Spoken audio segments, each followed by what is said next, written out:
حتى بعث النبي صلى الله عليه وسلم فلما نزل قوله تعالى تبت يدا أبي لهب قال أبو لهب لابنيه عتبى وعتيبة راسي في رؤوسكما حرام إن لم تطلقا ابنتي محمد. وقالت أمها بنت حرب بن أمية وهي حمالة الحطب طلقاهما يا بني فإنهما سبتا فطلقاهما. ولما طلق عتيبة أم كلثوم جاء إلى النبي صلى الله عليه وسلم حين فارقها فقال كفرت بدينك وفارقت ابنتك لا تجيئني ولا أجيئك. ثم سطع عليه فشق قميص النبي صلى الله عليه وسلم وهو خارج نحو الشام تاجرا. فقال النبي صلى الله عليه وسلم أما إني أسأل الله أن يسلط عليه كلبه. فخرج في تجر من قريش حتى نزلوا بمكان يقال له الزرقاء ليلا فأطاف بهم الأسد تلك الليلة. فجعل عتيبة يقول ويل أمي هذا والله آكلي كما قال محمد قاتلي ابن أبي كبشة وهو بمكة وأنا بالشام. ولقد غدا عليه الأسد من بين القوم فدغمه دغمة فقتله. قال زهير بن علا فحدثنا هشام بن عن أبيه أن الأسد لما طاف بهم تلك الليلة انصرف فناموا وجعل عتيبة وسطهم فأقبل السبع يتخطاه حتى أخذ برأس عتيبة ففدغه. وخلف عثمان بن عفان بعد رقية على أم كلثوم رضي الله تعالى عنه.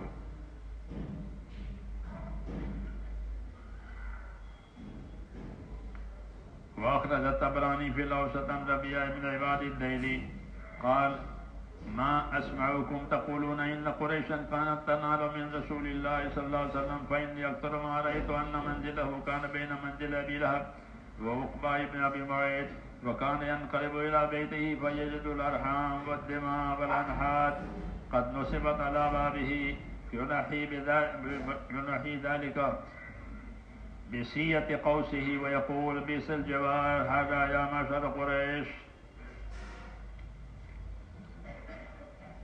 نبی کریم صلی اللہ علیہ وسلم نے اپنے دین کی دعوت اور محنت میں لوگوں کی ایذائیں برداشت کی اور لوگ جان جان کر کے آپ کو ایذا دیتے تھے.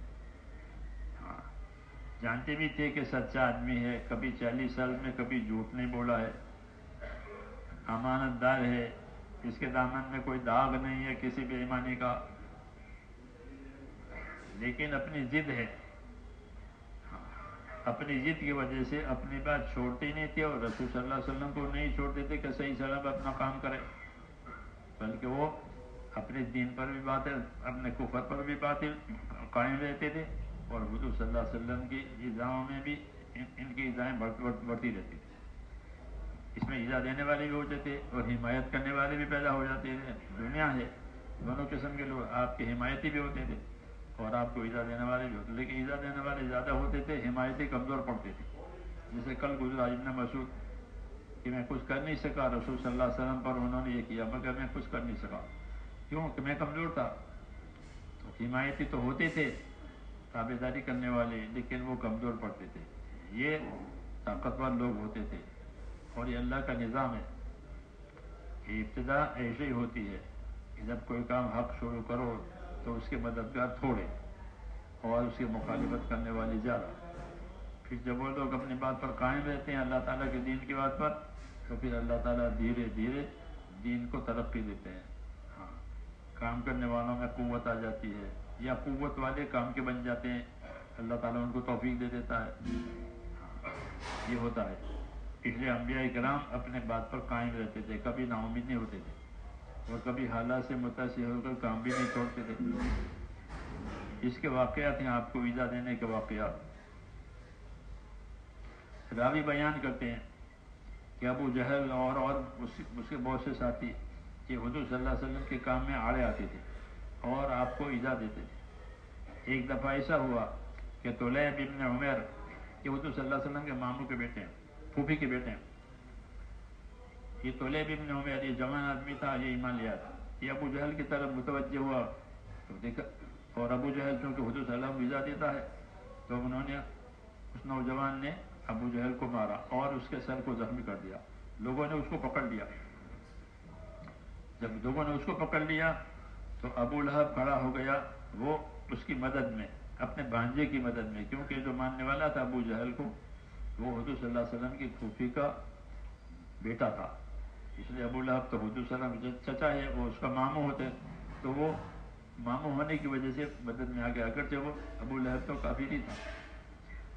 پھر یہ طلیب جس نے ابو جہل کو مارا تھا ان کی ماں تھی اروا, یہ حضور صلی اللہ علیہ وسلم کی پھوپھی ہے اور عبد المطلب کی بیٹی ہے. اس کو خبر لگی تو وہ بھی ترغیب دینے, وہ مسلمان ہو گئی تھی, تو وہ کہتی تھی ابو لہب سے, ابو لہب کیونکہ ان کا بھائی ہے, تیری زندگی کے بہترین دن وہ ہیں جب تو اپنے بھتیجے کی مدد کرے.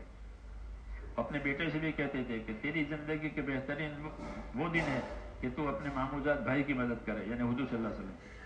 تو یہ ترغیب دیتی تھی ابو لہب کو بھی, اپنے بیٹے کو بھی, حضور صلی اللہ علیہ وسلم کی مدد کر. ابو لہب سے کہا کہ حضور صلی اللہ علیہ وسلم ویزا دینے نہیں, ان کے کام میں مدد کر.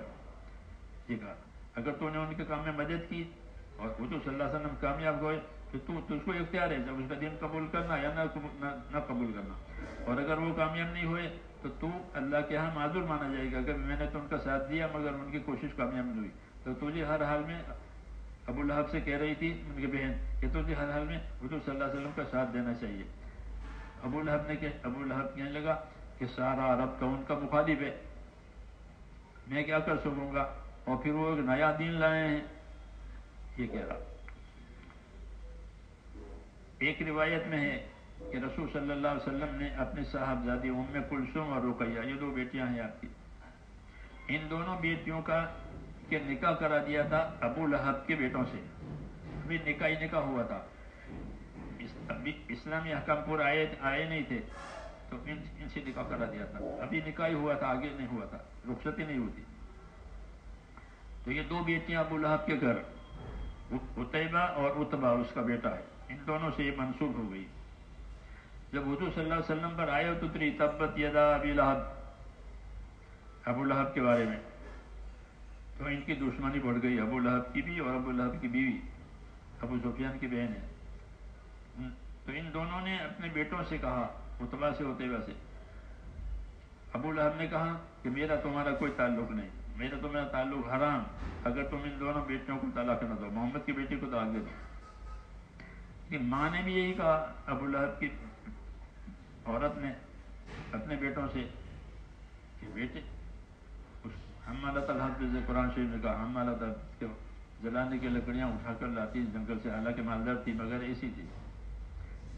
وہ بھی ابو لہب کی بیوی ہے, وہ بھی بیٹوں سے کہہ رہی کہ بیٹا ان دونوں کو طلاق دو, یہ اپنے دین سے پھر بے دین ہو گئی ہے. چنانچہ دونوں بیٹوں نے آپ صلی اللہ علیہ وسلم کی دونوں بیٹیوں کو طلاق دی تھی, ام کلثوم کو اور رقیہ. اس میں عتیبہ جو تھا اس کے ساتھ ام کلثوم منسوب تھی. طلاق دینے کے بعد وہ حضور کے پاس آیا اور الجھ گیا آپ کے ساتھ, اور کہنے لگا کہ میں نے آپ کا دین اس سے میں منکر ہوں, آپ کے دین کا مجھ کو انکار ہے, اور میں نے آپ کی بیٹی کو اپنے سے جدا کر دیا ہے, اور آپ کبھی میرے پاس نہیں آئیں گے, میں تمہارے پاس نہیں آؤں گا. اردو سے کہا ہے. اور اتنا نہیں بلکہ وہ آپ سے الجھ گیا اور آپ کا کرتا پھاڑ دیا, اور وہ شام جا رہا تھا تجارت کے لیے. اس وقت کا قصہ ہے اس کا. حضور صلی اللہ علیہ وسلم کے ساتھ یہ معاملہ ہوا تو آپ کو بہت درد ہوا اس کا. آپ نے فرمایا میں اللہ سے دعا کرتا ہوں کہ اللہ کا کوئی کتا اس کے اوپر مسلط ہو جائے. ہاں, کتے سے بڑا پھاڑ کھانے والا جانور شیر ہے. چنانچہ یہ تاجروں کے ساتھ ملک شام کی طرف گیا, قریش کے تاجر ان کے ساتھ تھے, ابو لہب کے بیٹے کے ساتھ. ایک جگہ زرقا, یہ مشہور شہر آدمی ہے, وہاں یہ قافلہ پہنچا. زرقا کی حالت ایسی تھی کہ وہاں پھاڑ کھانے والے جانور بہت تھے. یہ وہاں قافلہ ان کا اترا, عتیبہ کا, ابو لہب کے بیٹے کا, تجارتی قافلہ. رات کو پہلی رات میں ایک شیر آیا, اس نے چکا لگایا اور چلا گیا. عتیبہ ڈر گیا کیونکہ اس کو دعا حضور صلی اللہ علیہ وسلم کی بد دعا اس کو یاد تھی کہ اللہ تعالیٰ اپنا کوئی کتا یعنی کوئی پھاڑ کھانے والا جانور اس پر مسلط کر دینا. تو وہ اپنی ہلاکت کو کہہ رہا ہائے میری ہلاکت، یہ شیر تو مجھے کھا جائے گا، کیوں کہ محمد نے ایسا کہا تھا۔ تو محمد مکے میں ہے لیکن وہ مکے میں رہ کر کے مجھے قتل کرا دے گا، ٹھیک ہے، میں شام میں ہوں وہ مکے میں ہے۔ سنا جی دوسری رات ہوئی، دوسری رات کیونکہ پہلی رات وہ آ گیا تھا، تو لوگوں نے یہ انتظام کیا کہ سارا سامان جمع کیا، وہ سارا قافلے کا، اور اس دامن کے اوپر اس کو لٹایا عتیبہ کو، تاکہ سب لوگ دائیں بائیں لیٹ گئے۔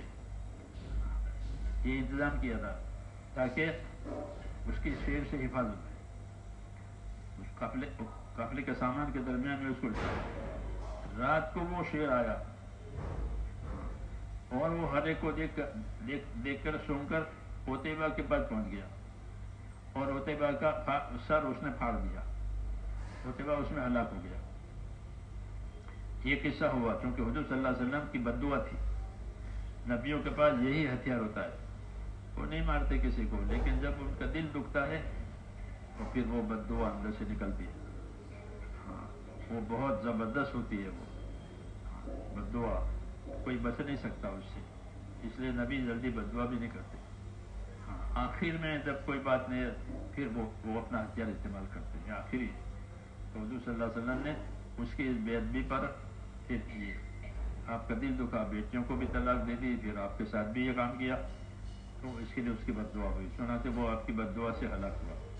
اور جو بیٹی اس کے نکاح میں تھی وہ تو گھر آ گئی، لیکن حضرت عثمان رضی اللہ تعالیٰ عنہ کا ان دونوں بیٹیوں سے یک کے بعد نکاح ہوا۔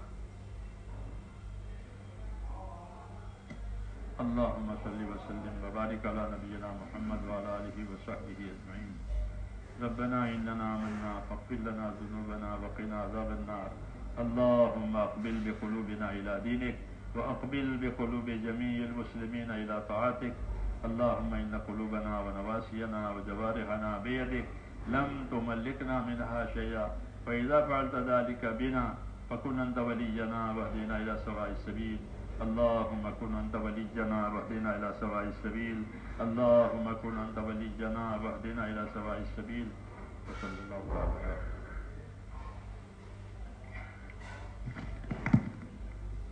بھائی تشریف رکھیں سبھی حضرات، ایک ضروری اعلان سن لیں پھر اٹھیں۔ وہ یہ ہے کہ اپنے ایمان کی اور اپنے سامان کی حفاظت فرمائیں۔ ایمان کی حفاظت اور حسن خاتمہ کے لیے سنتوں کی پابندی کے ساتھ یہ دعائیں کی جائیں کہ اللہ پاک ہمارا خاتمہ بالخیر فرمائے، اور سامان میں جو بھی آپ کا سامان ہو اس کی خود ہی نگرانی فرمائیں۔ مسجد میں موٹا کپڑا بغیر بچھائے نہ سوئیں۔ فجر کی نماز سے پہلے اپنی تمام ضروریات سے اور اپنے معمولات سے فارغ ہو جائیں۔ اللہ پاک ہم سب کو تہجد کی توفیق عطا فرمائے۔ آج صبح صادق یعنی تہجد کا